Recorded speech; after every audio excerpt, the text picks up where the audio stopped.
화성은 이주 계획을 기획하고 있을 만큼 우리 지구와 가장 비슷한 환경을 가지고 있다고 여겨지고 있습니다. 많은 탐사선과 궤도선의 활약으로 연구도 활발히 이루어지고 다양한 매스미디어에서도 다뤄지면서 다른 행성들보다도 더 친숙하다고 느낄 수 있습니다. 친숙하다지만 사실 가까이 다가가기는 굉장히 어려운 행성입니다.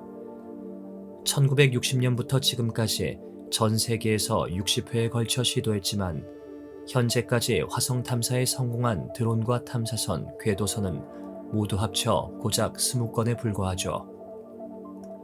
수십억 달러를 들여 완성한 로켓의 결함, 행성 간 공전 주기와 중력의 영향, 수많은 소행성과의 충돌 등을 모두 고려한 궤도 계산의 문제 등 지구에서 출발하기 전부터 해결해야 할 문제가 많죠. 만약 순조롭게 출발한다 해도 탐사선 자체 결함 문제나 화성의 모래 폭풍, 원인을 알 수 없는 이유로 지구와의 교신이 두절되는 경우도 많습니다. 이렇게 사라져버리는 우주선과 탐사선을 거대 은하 구울이 먹어버렸다고 표현하기도 하죠. 이 쉽지 않은 도전을 처음 시작한 나라는 소련입니다. 소련은 1960년부터 1990년대 이전까지 총 18회에 걸쳐 화성 탐사를 시도했는데요.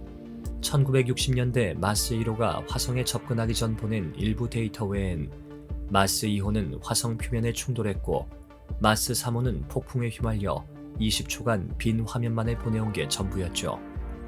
이후로 마스 4호부터 7호까지 모두 통신이 두절되거나 화성 진입에 실패하는 아픔을 겪었습니다. 한편 최초의 인공위성 타이틀을 소련에게 뺏긴 미국은 어떻게 해서든 소련보다 먼저 화성에 도착해 나라의 위상을 높이길 원했죠. 1964년에 발사된 미국의 화성 탐사선 메리너 4호는 1965년 화성에 성공적으로 접근했으며 메리너 6, 7, 8호를 지나 1971년 메리너 9호가 세계 최초로 화성 궤도 진입에 성공했습니다. 1975년엔 미국의 바이킹 1호와 바이킹 2호가 궤도 진입은 물론 화성에 착륙까지 완벽하게 성공하며 달 탐사 경쟁에 이어 화성 탐사도 미국의 승리로 마무리됐죠.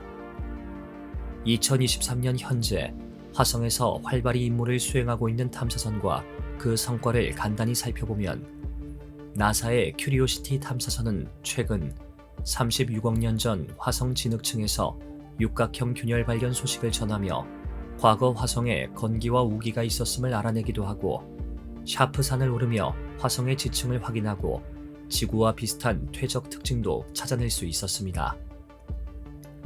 인도의 화성 궤도선 망갈리아는 애초 예정된 임무 기간을 훨씬 넘어 8년 동안 화성의 먼지 폭풍을 촬영하기도 하고 메탄 농도를 측정해 생명체가 호흡하고 있는지도 확인했습니다.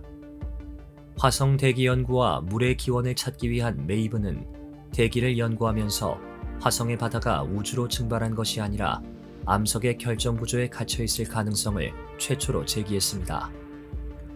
과학자들은 화성에서 볼 수 있는 수소 대 중수소 비율을 통해 원시 화성의 물 30에서 99%가 화학 반응으로 화성 지각 아래 묻히고 나머지 물만이 우주로 사라졌음을 시사한다고 설명했죠.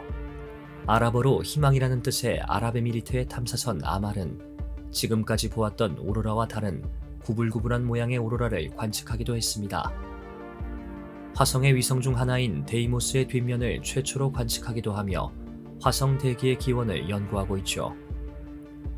인류가 화성에 어떻게 적응할 수 있을지 탐사하는 퍼서비어런스는 화성의 예제로 크레이터에서 생명의 징후인 유기 화합물을 발견하면서 계속해서 생명체의 흔적을 탐사하고 있습니다. 이외에도 오디세이, 화성 정찰위성 등과 현재 공식적인 임무를 종료했지만 우리가 잘 알고 있는 소저너호, 오퍼튜니티, 스피릿은 아직까지도 화성에 관한 많은 데이터를 지구로 전송해주고 있죠. 최근 임무를 종료한 화성 지질 탐사 역할의 나사의 인사이트 탐사선은 화성의 자전 속도가 빨라지고 있고 이에 따라 화성의 하루 길이가 연간 1000분의 1초씩 짧아지고 있다는 소식을 보내기도 했습니다.